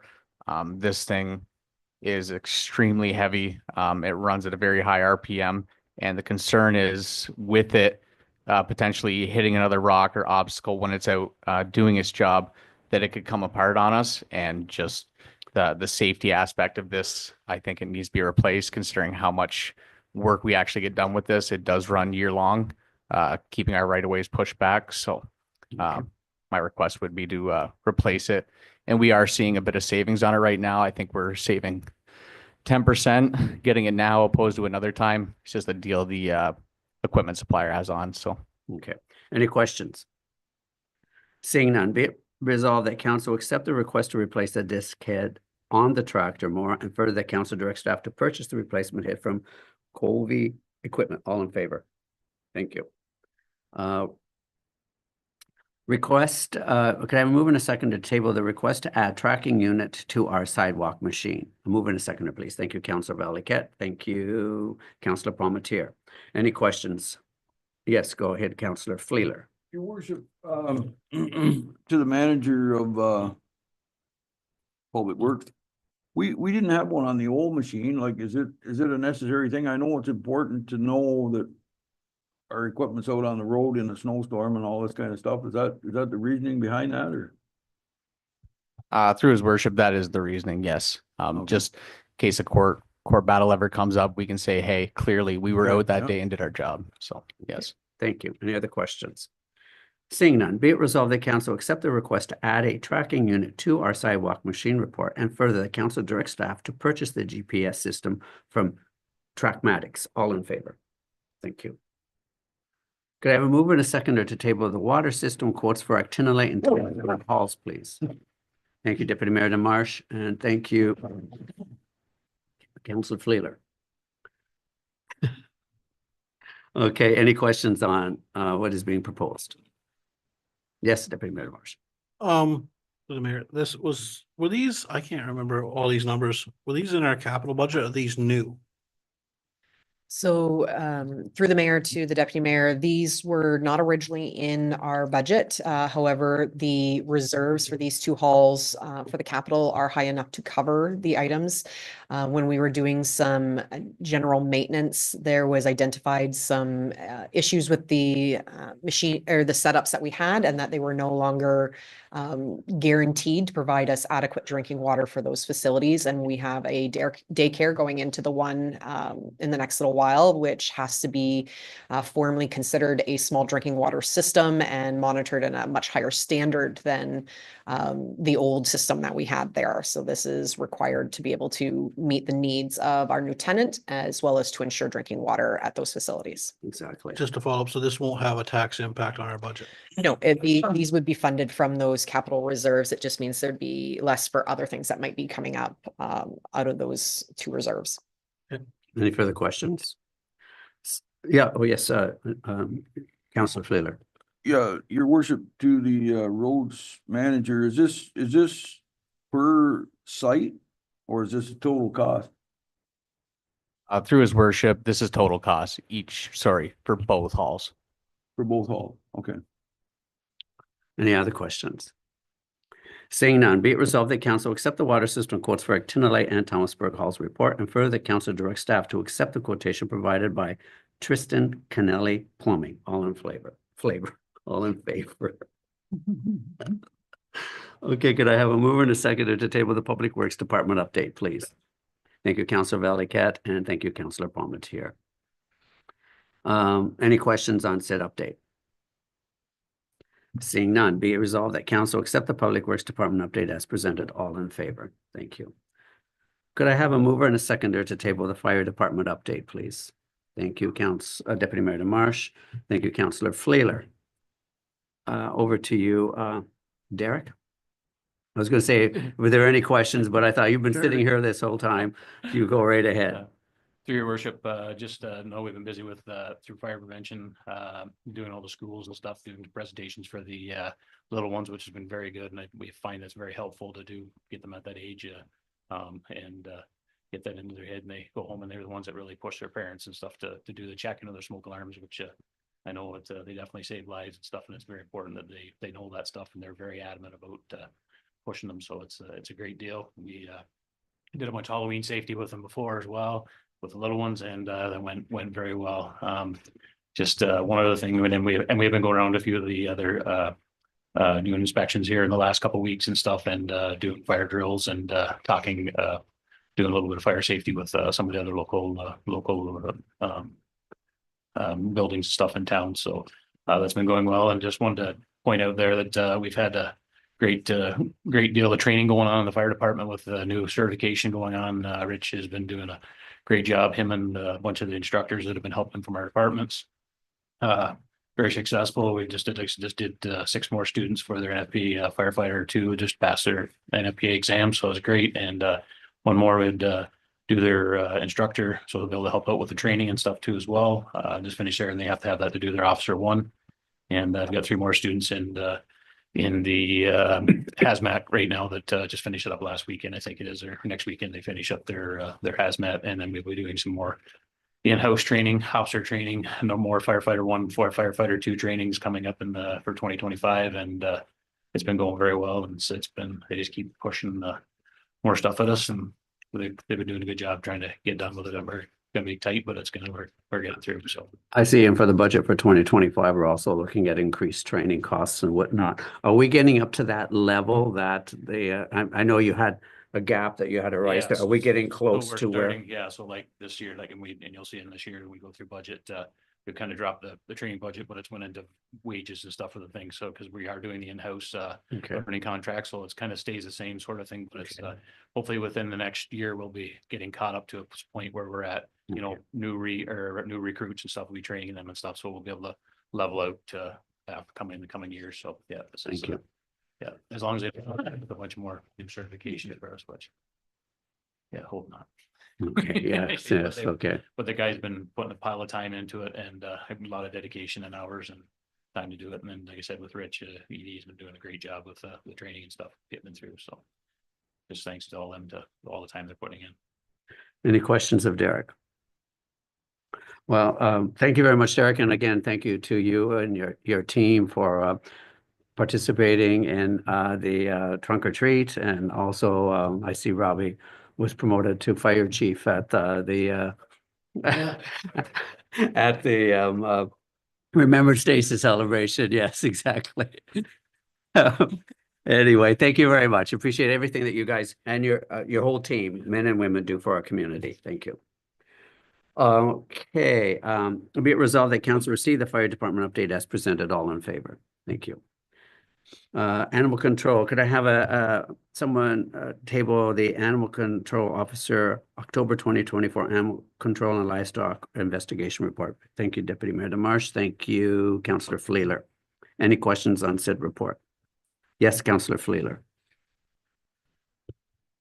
Your worship, are we, there's a October 18th and on October the 23rd, same dog. Are we charging those back to the owner of the dog? I think we talked about that. I don't know if we are or not. Yeah, so through the mayor to Councillor Fleeler, we have had the discussion with our animal control officer, and he was to be issuing the fines for the dog running at large, as we do know who owns the dog now. That the first day, I don't think we did. The alternate, I want to say 2 other instances were the same dog, and we've spoke with the animal control officer, and he was to issue a fine for that. Good, thank you. Good. Yes, I'd like to see this become a cost recoverable as yeah. much as we can. Any other questions? Seeing none, be it resolved that council receive the October 2024 and animal control and livestock investigation report as presented. All in favor? Committee board reports. Could I have a mover and a seconder to table the committee board reports, please? Thank you, Councillor Valiquette. Thank you, Councillor Fleer. Be it resolved that council receive the committee boards presented. All in favor? Thank you. Now, I just want to go down here. I know we have severance applications. Excuse me, please. Okay, there's a series of them here. Now, you and I agreed, was I doing this one and you were doing the next one? Oh, no, I'm doing all these ones because there's the longer ones later. Okay. Oops. Okay. So this is, could I have a mover and a seconder for severance application B104/24 and B105/24, B106/24. Okay, so this is for, did anybody move the, I can't see it here. It doesn't. Right, it doesn't show that here, unfortunately, in my thing. Okay, I will. Okay, could I have a mover and a seconder to table the one I just, for B104/24? Move and a seconder, please. Thank you, Councillor Fleeler, and thank you, Councillor Valiquette. Any questions on that? Seeing none, be it resolved that council grant consent for severance application B104/24 as recommended by the Committee of Adjustment Planning with the following conditions. All realty taxes are paid in full. Parkland fee is paid in the amount of $750 for the new lot. Road widening is required along the severed lot to conform to 33 feet from the center line of the traveled roadway, Countryman Road. Public Works Manager is satisfied with site entrance on the severed lot and with roadside ditching and drainage. Rezoning of the severed lot lands from rural RU to rural residential RR. All in favor? Thank you. Could I have a mover and a seconder to table the severance application for B105/24 and B106/24? Mover and a seconder. Thank you, Deputy Mayor DeMarche. Thank you, Councillor Palmetier. Any questions on said severance? Seeing none, be it resolved that council consent for severance applications B 105/24 and B 106/24 as recommended by the Committee of Adjustment Planning with the following conditions. All realty taxes are paid in full. Parkland fee is paid in the amount of $750 for each new lot. Road widening as required along the severed lot to conform to 33 feet from the center line of the traveled roadway, Irvin Road. Public Works Manager is satisfied with site entrance on the severed lot and with roadside ditching and drainage. Rezoning of the severed lands from rural RU to rural residential RR. All in favor? Thank you. Could I have a mover and a seconder to table zoning amendments for public meetings? Move and a seconder, please. Thank you, Councillor Valiquette, and thank you, Councillor Palmetier. Any questions on that amendment? Excuse me. Be it resolved that council receive the zoning amendment public meeting report as presented, and further that council consider passing a bylaw for zoning amendment ZA 14/24 after the county has adopted the official plan amendment related to the planning file, and further that council consider passing a bylaw for zoning amendment ZA 19/24 at the next regular meeting. All in favor? Thank you. Could I have a mover and, excuse me, mover and a seconder for Building Inspection Services Board update for September 2024 building permits report, statement of revenue and expenditures as of September 30th, 2024, October 2024 building permits report, and statement of revenue and expenditures as of October 31st, 2024. A mover and a seconder, please. Thank you, Councillor Valiquette. Thank you, Deputy Mayor DeMarche. Any questions on said report? Seeing none, all in favor. Be it resolved that council receive the September and October 2024 building permits report and the September, October statements of revenue and expenditures as presented. Okay, I'm just going to log out and log back in because I'm not seeing a lot of this stuff. Okay. Okay, log out and then. Oh, you did. Okay.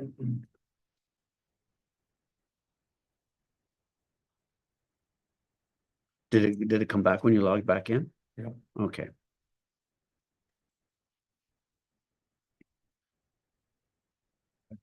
Bye, John.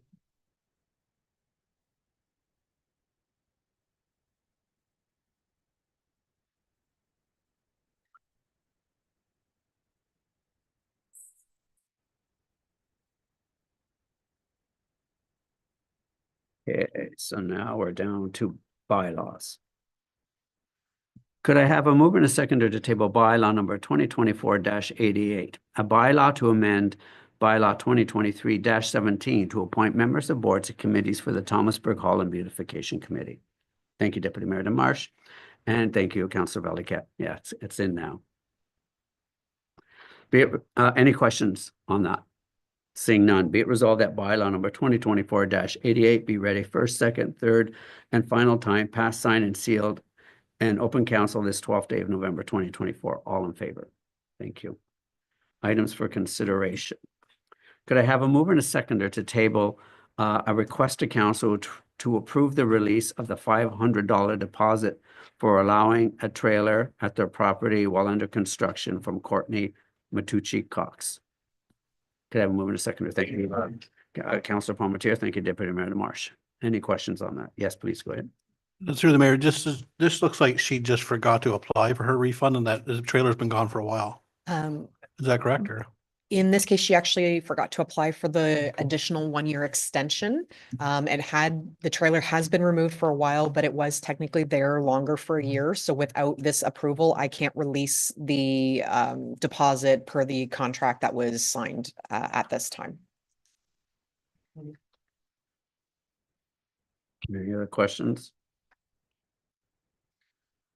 Okay, be it resolved that council authorize the release of the $500 deposit to Courtney Matucci Cox. All in favor? Thank you. Ontario Good Roads. Oh, these are the ones. Now, which one were you doing? Was I doing this one or the next one? Okay. These are two long resolutions. And so I'll do this one because I think the next one is really, oh no, I wanted to do the next one because of a town hall. Okay. So could I have a mover and a seconder to table the Ontario Good Roads Association requesting support by resolution reestablishment of Ontario Rural Road Safety Program? Mover and a seconder, please. Thank you, Councillor Palmetier, and thank you, Councillor Valiquette. Any questions on this resolution? Seeing none, I'm going to have you do this one, Lori.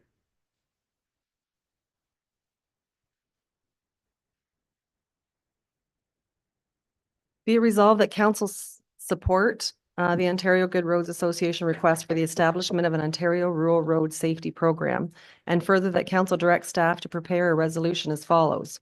Whereas official statistics from Government of Ontario confirm that rural roads are inherently more dangerous than other roads, and whereas despite only having 17% of the population, 55% of the road fatalities occur on rural roads, and whereas rural, northern, and remote municipalities are fiscally strained by maintaining extensive road networks on a smaller tax base, and whereas preventing crashes reduces the burden on Ontario's already strained rural strained healthcare system. And whereas roadway collisions and associated lawsuits are significant factors in runaway municipal insurance premiums, preventing crashes can have a significant impact in improving municipal risk profiles. Therefore, be it resolved that the municipality of Tweed requests that the Government of Ontario take action to implement the Rural Road Safety Program that Good Roads has committed to lead. It will allow Ontario's rural municipalities to make the critical investments needed to reduce the high number of people being killed and seriously injured on Ontario rural roads. And further, that a copy of this resolution be forwarded to Premier Doug Ford, Honorable Prameet Zakaria, Minister of Transportation, Honorable King Surma, Minister of Infrastructure, Honorable Rob Flack, Minister of Agriculture, Honorable Lisa Thompson, Minister of Rural Affairs, Honorable Trevor Jones, Associate Minister of Emergency Preparedness and Response, and Honorable Sylvia Jones, Minister of Health and Good Roads, and further that this resolution be circulated to all municipalities in Ontario requesting their support. Okay, it's Honorable Kinga Surma. Just, no, it's okay. It's just so that you probably copied what they had, but it's Kinga Surma. Any questions on said resolution? All in favor? Thank you. Okay, could I have a move and a seconder to table the resolution from the town of Aurora? The mayor of the town of Aurora requests support by resolution, request the redistribution of the provincial land transfer tax and GST to municipalities for sustainable infrastructure funding. Could I have a move and a seconder, please? Thank you, Councillor Valiquette, and thank you, Palmetier and Councillor Valiquette. Okay, so the resolution reads, and then I'll ask if there are any comments. Be it resolved that council support, not support. Okay. Are we going to support this resolution? So who moved it? Yeah, that was to support it. Yeah, okay. Be it resolved that council support the mayor of the town of Aurora request for the redistribution of the provincial land transfer tax and GST to municipalities for sustainable infrastructure funding. And further, that council hereby adopts the following resolution. Whereas municipalities face growing infrastructure needs, including roads, bridges, public transit, water systems, and other critical services, which are essential to community well-being and economic development. And whereas the current sources of municipal revenues, including property taxes, user fees, are insufficient to meet these increasing demands for infrastructure investment. And whereas the province of Ontario currently collects the land transfer tax on property transactions in municipalities across the province, generating significant revenue that is not directly shared with municipalities. And whereas the federal government collects the goods and services GST on property transaction, a portion of which could be directed to municipalities to address local infrastructure needs. And whereas redistributing a portion of the provincial land transfer tax and GST to municipalities would provide a predictable and sustainable source of funding for local infrastructure projects without creating a new tax burden on residents or home buyers. And whereas a redistribution of the portion of that existing land transfer tax and GST would allow municipalities to better plan and invest in long-term infrastructure initiatives, supporting local economic growth and improving the quality of life for residents. Now, therefore, be it hereby resolved that the municipality of Tweed Council formally requests the provincial government to consider redistributing a portion of the land transfer tax collected on property transactions to municipalities, and be it further resolved that the municipality of Tweed Council calls on the federal government to allocate a percentage of the GST collected on property sales to municipalities, and be it further resolved that the redistribution of the land transfer tax and GST should be structured to provide predictable and sustainable funding to municipalities, allowing for better long-term planning and investment in infrastructure projects that would benefit local communities, thus ensuring that local governments receive a fair share of the revenue to address critical infrastructure needs. And be it further resolved that copies of this resolution be forwarded to Prime Minister Justin Trudeau. I'm going to add to that MP Scott Fraser, Minister of Housing, Infrastructure and Communities, Minister of Housing, Infrastructure and Communities. Premier Doug Ford, the Ontario Minister of Finance, the Minister of Municipal Affairs and Housing, local members, local members of Parliament, MPs, what I guess that would be in our case, MPP Rick Brissy, and members of provincial Parliament. Our MP would be Shelby Cramp Nyman, and our member of provincial Parliament would be Rick Brissy. I just want to see one other thing here. And they don't have in here, and I wanted to go to Kinga, Minister of Infrastructure. Okay, Minister of Infrastructure. Be it further resolved that copies of this resolution be forwarded to all 44 municipalities in Ontario, the Federation of Canadian Municipalities, FCM, and the Association of Municipalities of Ontario, and to Roma. I want us to go to Roma for their endorsement advocacy. All in favor? Thank you. There was a long one, but I think the reason why this is so important is because we are not the only small municipality that is scrambling for dollars because of our crumbling infrastructure. And that's why it's so important for all of us to reach out, because this is just not funding, which the governments both have a tendency to do, fund new infrastructure for new housing development. They are disregarding all of the infrastructure which currently needs to be replaced.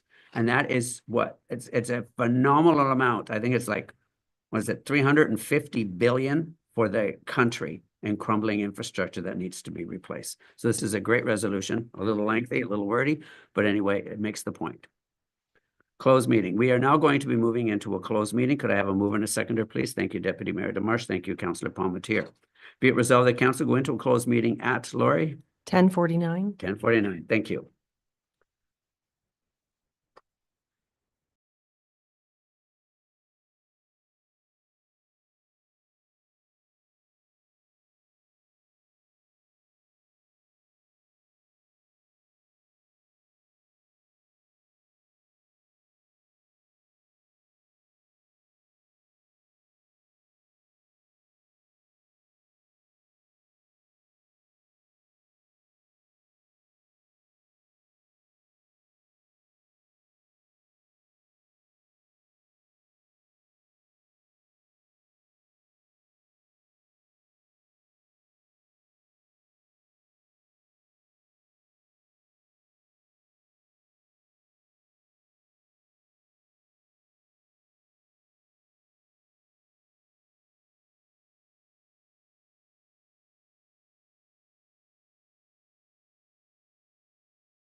Notification of closed meeting and staff direction. Could I have a mover and a seconder, please? Thank you, Councillor Palmetier. Thank you, Deputy Mayor Demarche. Be it resolved that staff follow councillor direction from the closed meeting. All in favor?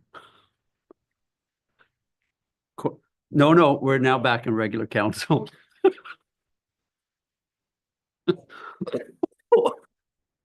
I'll explain to you later. Okay, could I have a mover and a seconder for the correspondence information, please? Thank you, Councillor Palmetier. Thank you, Deputy Mayor Demarche. Is there anything anybody would like to bring out? Yes, go ahead. Mayor, I'd like to pull out 16.9.1 Town of Wasaga Beach and support that one. I just want to address a couple of these. Ontario. I see that we got more, 1, 2, 3, 4, 5, 6 more supports for your OPP resolution. Councillor Valiquette, you know what's interesting to me is we have this one coming from Wasaga Beach, you know, basically criticizing, like, you know, commenting on the horrendous increases that we're all experiencing, but they didn't support your motion, you know? So we got to figure out how our motions need to get. I think we're going to try directing it from a mayor to a mayor is what we're going to do from now on. So then the mayor ultimately decides if it's going to be on here, but it is too bad. Okay, so we'll pull up, let's do the one that you just pulled out, and what is the one of town of Wasaga Beach? Could I have a mover and a seconder to table the motion, the resolution as presented by the town of Wasaga Beach, please? Thank you, Deputy Mayor Demarche. Thank you, Councillor Valiquette. Just so everybody knows that this is a motion where they are commenting on the horrendous increases that we are all experiencing as a result of the OPP increases for this year for all small and rural municipalities across Ontario. In fact, ours is 4.4, I think, which is a 4.4% tax increase, which I'll deal with later when we look at budget. Is there anything else that you would like to say? And just further, and they touched on this here when they were doing this whole wage increase. At no point were the stakeholders, the municipalities, ever included in the conversation. They just slapped it across our laps and said, deal with it. Well, that's because they don't have to pay for it. We do. That's what I mean. Go ahead, Councillor Flayler, and then Councillor Valiquette. Okay, Your Worship, we've talked this before, like, this isn't a one-off thing. This is we need support of all 444 municipalities. It's a no-brainer. Like, let's get the ball rolling. I mean, we've sent in resolutions that some people supported, and the ones that should have supported it didn't I bother. know. I mean, And the claim was that they didn't see it. So I got to figure out, like, why is it not getting through? Anyway, Councillor Valiquette. Just to reiterate, the deputy mayors, their motion essentially deals more with the fact that there was no consultation. Yeah. Okay, anything else? Okay. Okay, did we do moving? Yes, we did. All in favor? Thank you. Anything else anybody wants to pull out? Seeing nothing, can we move on to, could I have a mover and a seconder to table the committee board minutes, please? Thank you, Councillor Palmetier. Thank you, Deputy Mayor Demarche. Is there anything in those minutes that anybody would like to bring out? Seeing nothing. Seeing nothing. Be it resolved that council receive the committee board minutes as presented. All in favor? Okay, and then could I have a mover and a seconder for the conformatory bylaw, please?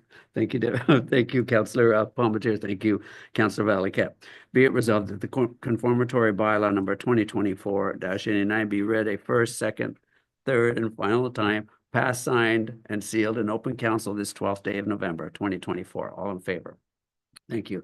Could I have a mover and a seconder to adjourn today's meeting? Thank you, Deputy Mayor Demarche. Thank you, Councillor Palmetier. Be it resolved that council adjourn at, Lori, 11:02. And we'll see everybody back here at 1 o'clock.